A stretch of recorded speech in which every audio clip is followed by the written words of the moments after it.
Mesdames, Messieurs, bonsoir. Voici les titres du 20h. Cheikh Béthio Thioune retourne en prison. Il a été longuement entendu sur le fond du dossier aujourd'hui par le magistrat instructeur de Thiès. Une audition qui ouvre la voie à une demande de mise en liberté provisoire. De lourdes charges pèsent sur le guide des Thiantakoun, dont celle de complicité d'homicide volontaire et d'inhumation de cadavres sans autorisation.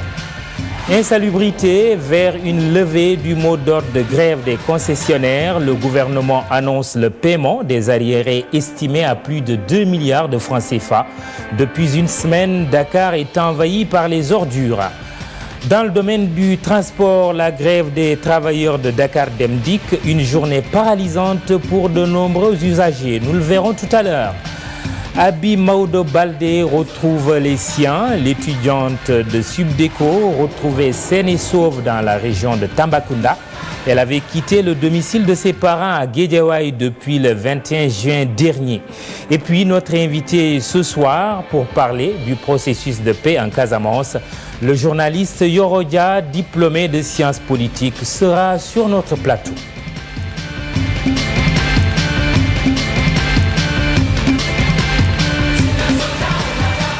Cheikh Béthio Thioune retrouve donc sa cellule de la maison d'arrêt et de correction de Thiès. Le marabout a été entendu toute la journée sur le fond du dossier par le juge d'instruction. Il peut maintenant demander une mise en liberté provisoire. Chérif Dia, bonsoir. De lourdes charges pèsent sur Cheikh Béthio Thioune, n'est-ce pas? Oui, Mamadou Ibra Kane, vous l'avez dit, Cheikh Béthio Thioune est retourné en prison à 17h30 après avoir été entendu sur le fond du dossier pendant plus de 6 heures d'horloge par le doyen des juges d'instruction, le doyen qu'il avait inculpé, depuis qu'il a été inculpé puis placé sous mandat de dépôt le 26 avril dernier. Le guide des Thiantakoun venait de faire pour la première fois face à Abdoulaye Alassane Thioune. Il faut dire qu'à sa sortie, le Cheikh s'est offert un show devant les journalistes et ses talibés venus un peu nombreux l'applaudir. Un de ses avocats, Maître Ousmane Seye, a déclaré que Cheikh Béthio Thioune a profité de son face-à-face avec le juge pour éclaircir toutes les zones d'ombre qui entourent le dossier. Pour lui, son client, l'état de santé de son client n'est pas compatible avec la prison et il compte introduire une demande de liberté provisoire au bénéfice de son client dans les prochaines 48 heures. Il faut rappeler que, comme vous l'avez dit, les chefs d'inculpation sont très lourds. Parmi ces chefs, on peut citer le délit de complicité d'homicide volontaire, non-dénonciation de crimes, recel et inhumation de cadavres sans autorisation, détention d'armes sans autorisation et association de malfaiteurs. Cela fait suite au double meurtre qui a eu lieu le 22 avril dernier à Keur Sambalaobé, ayant coûté la vie à Barasso et à Babacar Diagne. Chérif Dia, merci. Un tout autre décor. Les Dakarois ne supportent plus de cohabiter avec les ordures. Cela fait une semaine que la capitale sénégalaise est envahie, comme souvent, par la saleté. Les concessionnaires sont en grève, réclamant le paiement de la somme de 2 milliards de nos francs.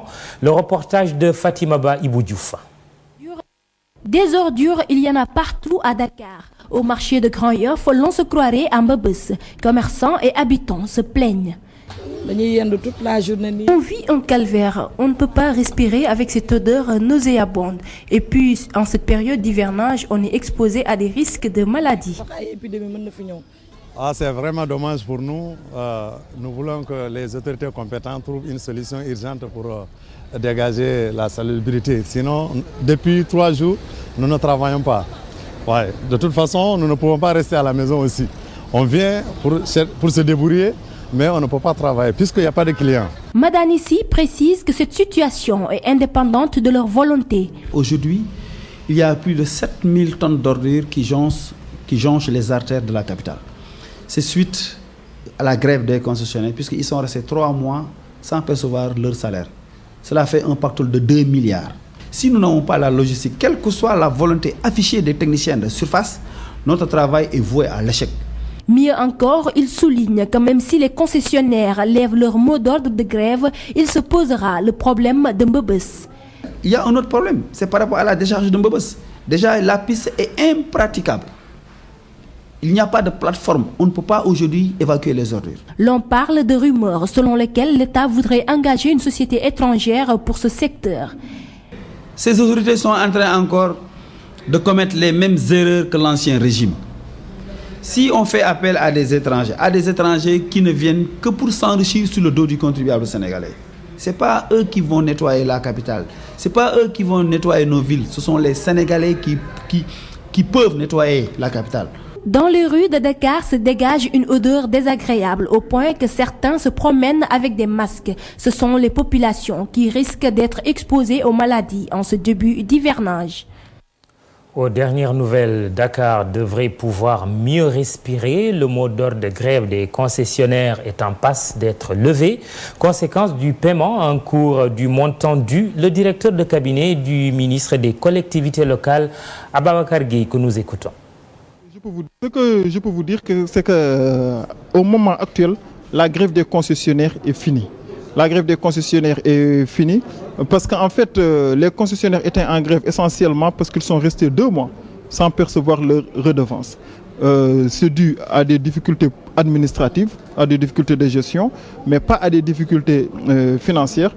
Et au moment où je vous parle, les concessionnaires sont rentrés dans leurs fonds et ils sont en train de ramasser les ordures et que je pense que d'ici 24 heures, la situation redeviendra normale sur toute l'étendue de la région de Dakar.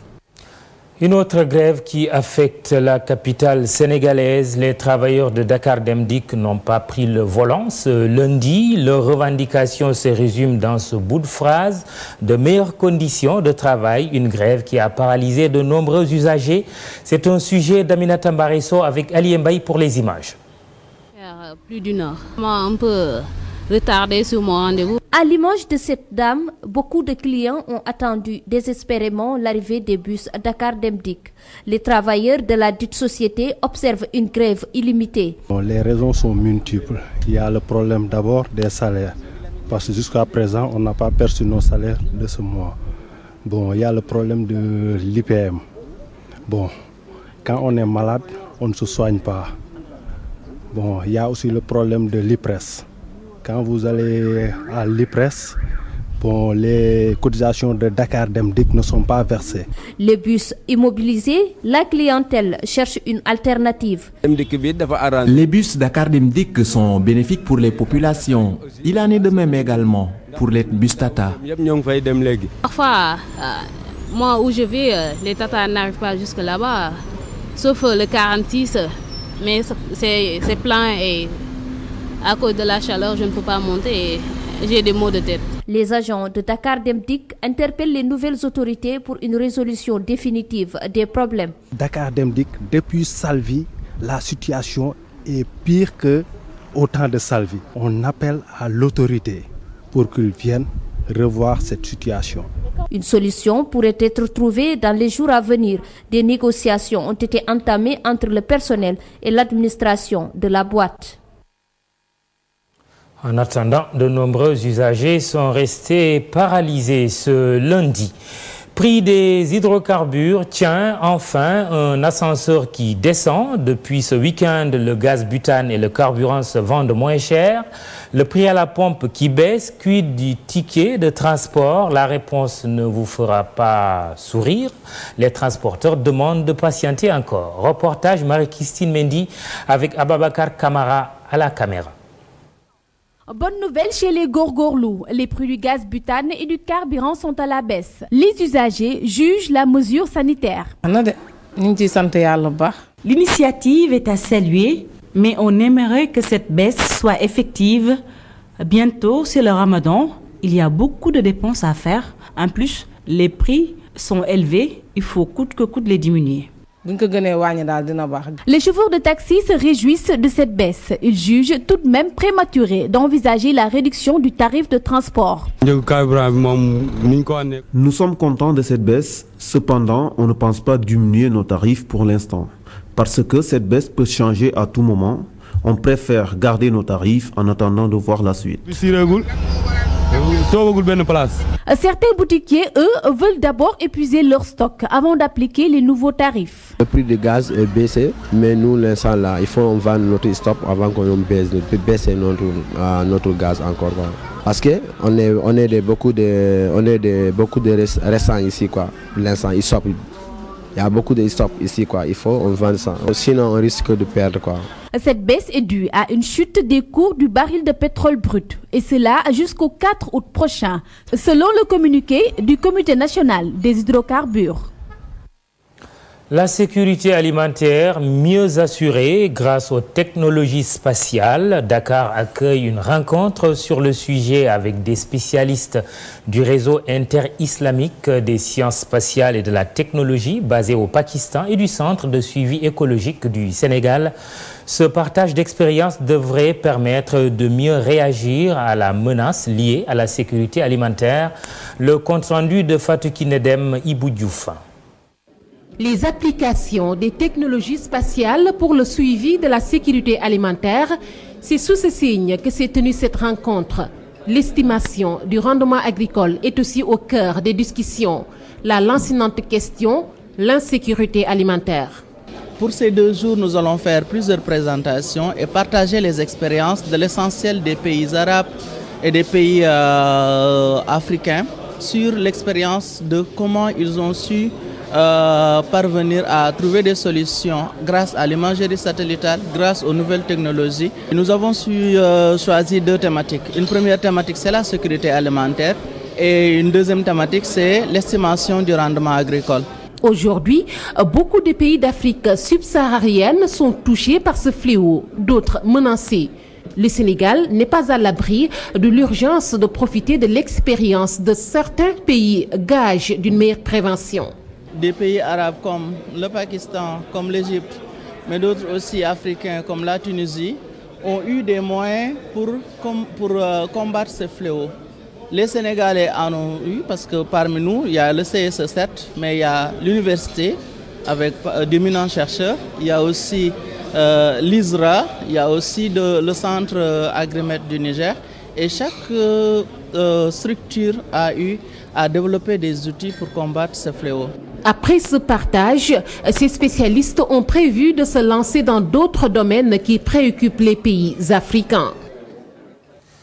Abi Maodo Baldé, le nom ne vous dit peut-être pas grand-chose. Il s'agit de l'étudiante de l'école de commerce Subdeco dont nous évoquions la disparition la semaine dernière. Elle est retrouvée saine et sauve, portée disparue depuis le 21 juin. Elle a refait surface dimanche du côté de Tambacounda. Ousseynou Diallo, vous êtes en ligne, en direct de Tamba. Bonsoir. Bonsoir, maman. Racontez-nous les circonstances de la découverte de Abi Diallo, finalement, qui a retrouvé sa famille.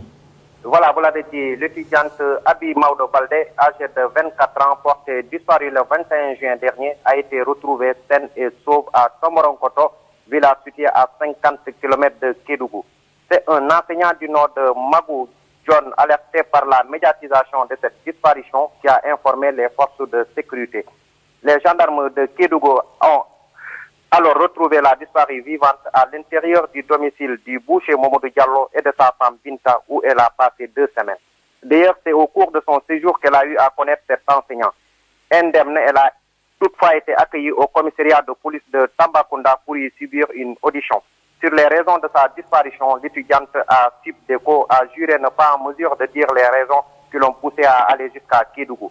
Il fallait que je parte, c'est tout, a-t-elle expliqué aux policiers de Tambacounda, avant d'ajouter qu'elle n'est pas en désaccord ni avec son père, ni avec sa mère. Elle entretient de bonnes relations avec eux. Elle n'a jamais reçu de menaces venant de qui que ce soit. Elle était en fin de cycle à l'école et elle devait subir sa thèse de bachelor le 2 juillet dernier. Après son interrogatoire, Abi Maodo Baldé a été acheminé à Dakar très tôt ce matin, a rappelé que cette disparition qualifiée d'inquiétante avait mobilisé d'importants moyens des forces de sécurité après que sa maman avait donné l'alerte à la TFM. Mahmoud.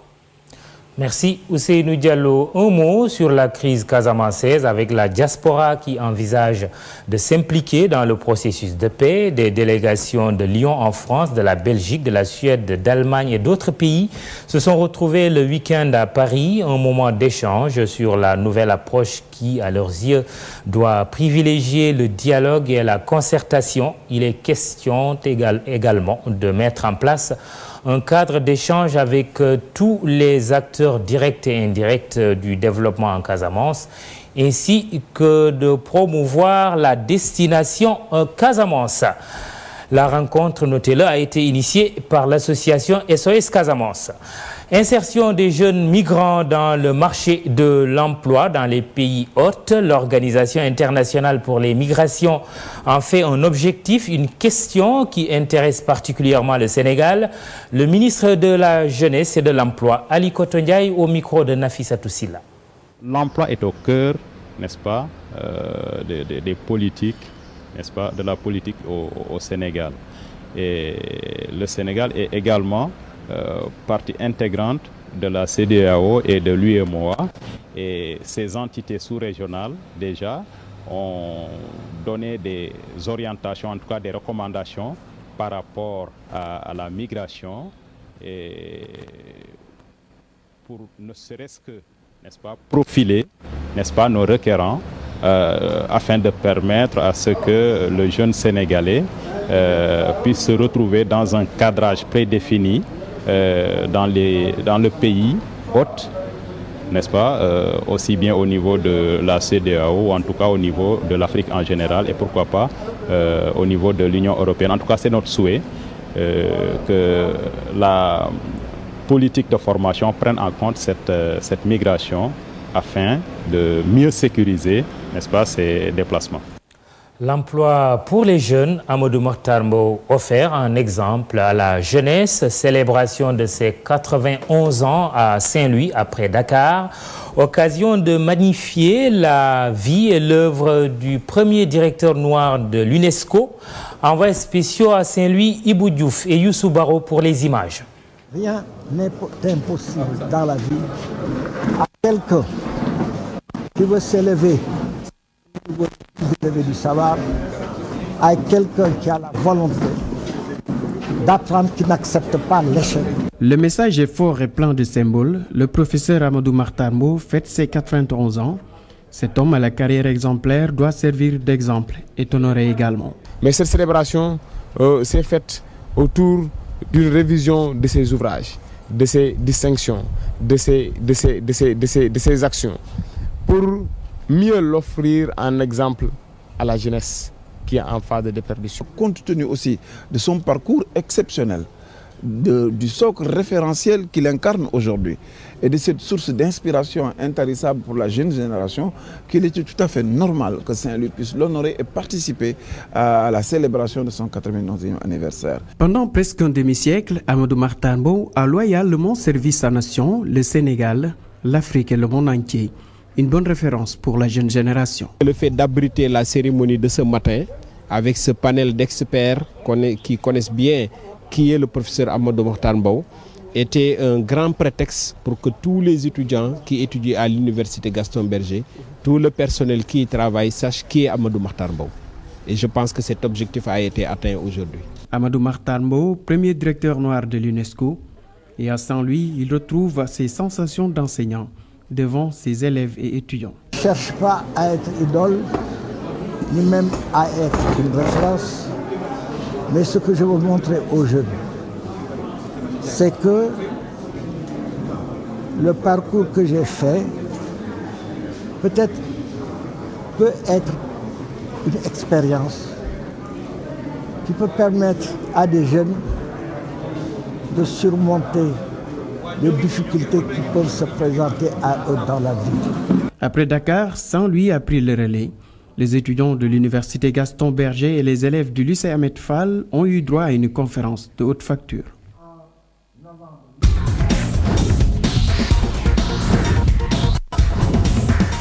Afro-Basket 2012 pour ouvrir le sport. Bonsoir Mohamedou Papiziao. Bonsoir Mamadou. Le Sénégal sera au rendez-vous de Maputo. À la suite d'un triomphe aux dépens de la Guinée, au score 67-55, les cadets ou les jeunes basketteurs sénégalais âgés de moins de 18 ans iront à ce rendez-vous du basket continental. Cela va se passer du 16 au 26 août au Mozambique pour justement disputer cette compétition. Nous restons dans ce chapitre basket pour rappeler les affiches en finale nationale. Amphi Duc Saint-Louis Basket Club au programme, mais aussi en garçon, Duc contre l'UGB.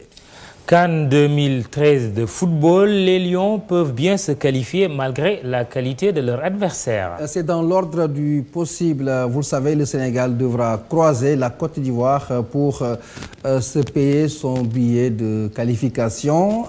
Il y a eu beaucoup de polémiques et d'interrogations sur la capacité de l'équipe du Sénégal à passer devant son adversaire. Et oui, le président de la Fédération sénégalaise estime que c'est bel et bien possible. Voici Augustin Senghor que je vous propose d'écouter. Nous allons vers ce match avec beaucoup de sérénité, beaucoup d'humilité, mais aussi avec beaucoup de confiance. Et si c'est nous n'hésiterons pas à la bousculer. Et nous pensons qu'au sortir de la manche retour en octobre, le Sénégal sera sur la voie de la préparation de la CAN, parce que simplement nous aurons mis fin à l'invincibilité de cette génération d'équipes de footballeurs ivoiriens qui aujourd'hui est constellée de stars, de grands noms du football.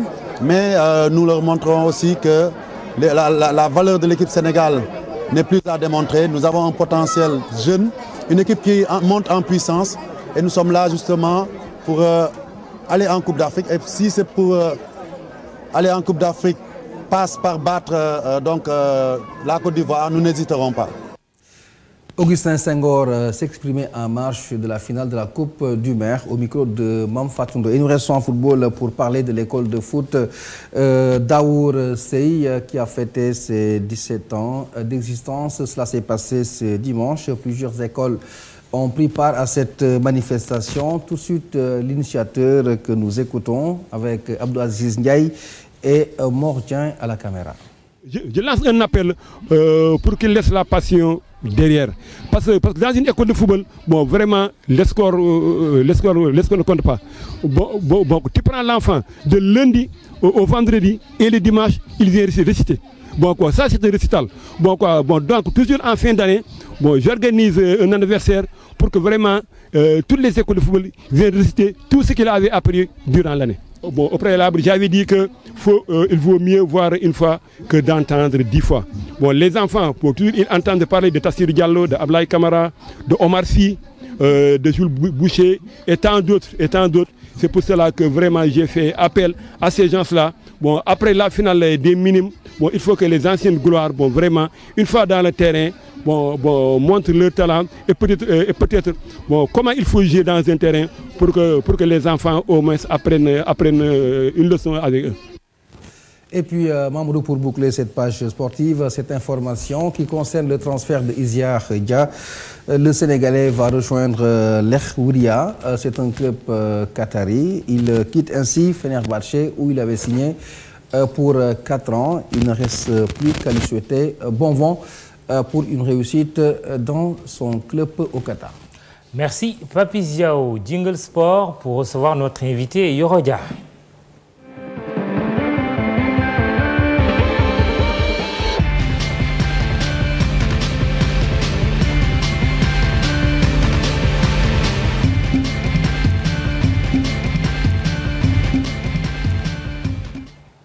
Le jingle sport n'est pas arrivé, mais l'invité est bien là. Bonsoir, Yorodia. Bonsoir, Mamadou. Journaliste, diplômé de Sciences Po et de l'École nationale d'administration en France. Yorodia, notre sujet, c'est la Casamance. Le gouvernement, par la voix du président de la République, dit qu'il est disposé au dialogue, mais pas question d'accorder l'indépendance à la Casamance. Salif Sadio, chef rebelle, qui dit disposé au dialogue, mais notre revendication d'indépendance reste intacte. Qu'est-ce qu'il faut comprendre par là? Ce qu'il faut comprendre, c'est deux choses. Ou bien Salif Sadio a une stratégie maximaliste en disant pour mieux négocier, il faut avoir une stratégie maximaliste, ou bien il en est convaincu. Et je crois qu'il en est convaincu. J'ai toujours dit, parce que ça on le sait, on dit souvent que la guerre est la continuation de la politique par d'autres moyens.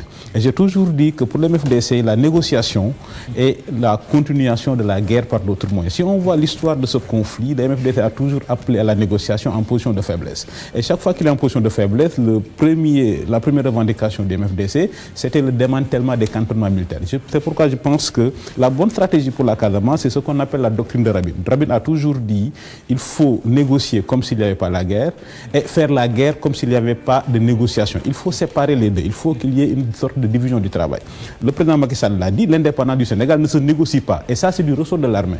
Et dans cette division du travail, je pense que l'armée du Sénégal... dit ses prédécesseurs. Oui. Qu'est-ce qu'il y a de nouveau Ce qu'il y a de nouveau, je pense qu'il faut que le Sénégal le dise fermement en disant qu'aujourd'hui, il y a une division du travail. Ce qui n'est pas négociable relève de l'armée, ça c'est l'intégrité du territoire. Ce qu'il y a de nouveau, c'est que l'armée du Sénégal a gagné la guerre. Comme on dit, la guerre... Vous voulez dire que le MFDC est en position de faiblesse aujourd'hui? L'armée du Sénégal a gagné la guerre depuis les années 90. Ouais. Ça fait 30 ans de rébellion. Le MFDC ne contrôle pas une communauté rurale. Ça aussi, De Gaulle disait vers l'Orient complexe, il faut aller avec des idées simples. Vers la Casamance compliquée, il faut aller avec des idées simples. Si vous regardez le Mali, en 2 mois de rébellion, le MNLA a pris les 2/3 du territoire. Si vous regardez le cas de la Côte d'Ivoire, en 2 mois de rébellion, les forces nouvelles étaient aux portes d'Abidjan. En Casamance, ça dure depuis 30 ans. Le MFDC ne contrôle pas une communauté rurale. Ça veut dire que l'armée du Sénégal a fait sa part du travail. L'armée a gagné la guerre. Maintenant, comme on dit, la guerre est une affaire trop sérieuse pour être laissée entre les mains des militaires. Il appartient au gouvernement, à l'État du Sénégal de gagner la paix. Et dans cette stratégie de gagner la paix, c'est là où on attend le gouvernement. Et pour gagner cette paix-là, il faut que le MFDC sache que ce qui n'est pas négociable, c'est l'armée, c'est l'intégrité du territoire. Et ce qui est négociable, c'est le gouvernement, c'est l'État du Sénégal. Pour moi, ce qui est négociable, quand on voit l'histoire de la guerre, l'histoire des États-Unis, les États-Unis sont devenus une véritable nation qu'après la guerre de sécession. Et c'est pourquoi Lincoln avait dit après la bataille de Gettysburg que ceux qui sont morts ne sont pas morts en vain, parce qu'ils nous ont permis de devenir de véritables Américains. Il faut que le gouvernement du Sénégal aussi fasse des concessions. Pour moi, la concession majeure, c'est de dire au MFDC, vous devez apporter une mauvaise réponse à une vraie question. Ça aussi leur offre une porte de sortie en leur disant que la bonne réponse à la vraie question, c'est de dire aujourd'hui que l'État du Sénégal est indivisible, mais il est pluriel. Il faut qu'on en revienne à ça. Une nation plurielle, mais indivisible. Pour dire que... Vers plus de décentralisation, par exemple. Plus de décentralisation. Oui. Je pense qu'en matière de décentralisation, on ne peut pas aller plus loin. Parce que quand on dit... Et qu'est-ce qu'il faut pour la Casamance? Ce qu'il faut pour la Casamance, concrètement, c'est de dire que... Et puis évidemment, on a fait 30 ans de guerre, mais ça n'a pas été vain, parce qu'après 30 ans de conflit, on se rend compte que la nation, même si elle est indivisible, elle est plurielle.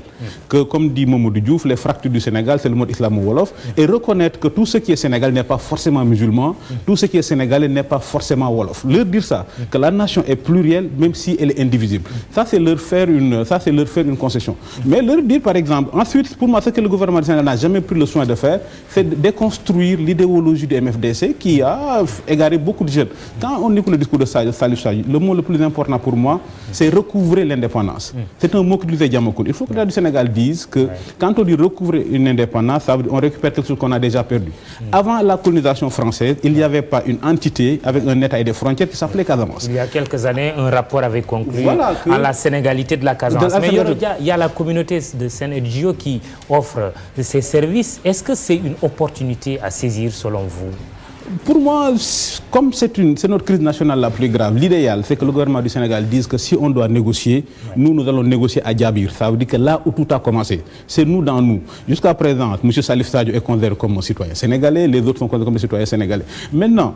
apparemment, cette fois-ci, ça risque de se dérouler hors territoire sénégalais. On a négocié en Gambie, on a négocié en Guinée-Bissau. Peut-être loin de l'Afrique. L'endroit de négociation n'est pas important. Mais il faut juste que le gouvernement du Sénégal comprenne que finalement, comme on dit, qui veut la paix prépare la guerre. L'Angola a eu la paix quand le gouvernement de l'Angola s'est donné les moyens militaires de gagner la guerre. Quand vous donnez les moyens militaires de gagner la guerre, là vous aurez beaucoup plus de qualité d'écoute face à une rébellion. Ça, c'est arrivé en Angola, c'est arrivé dans beaucoup de pays. Il faut que l'État du Sénégal, même tout en négociant négociants disent qu'on ne peut pas accepter sous prétexte de négociation qu'on démantèle encore les cantonnements militaires. Parce que jusqu'à la preuve du contraire, c'est l'État du Sénégal. Et l'État du Sénégal, l'armée du Sénégal a le droit d'être présent partout. L'armée du Sénégal est présente à Matam, à Thiès, partout. Donc il faut dire que ça ne se négocie pas. Juste il faut que l'État du Sénégal comprenne aussi que ce soit la Gambie ou la Guinée-Bissau, c'est stratégique. Ces deux pays-là n'ont aucun intérêt à aider le Sénégal. Parce que si vous regardez, c'est le seul moyen de pression que la Gambie et la Guinée-Bissau ont sur le Sénégal.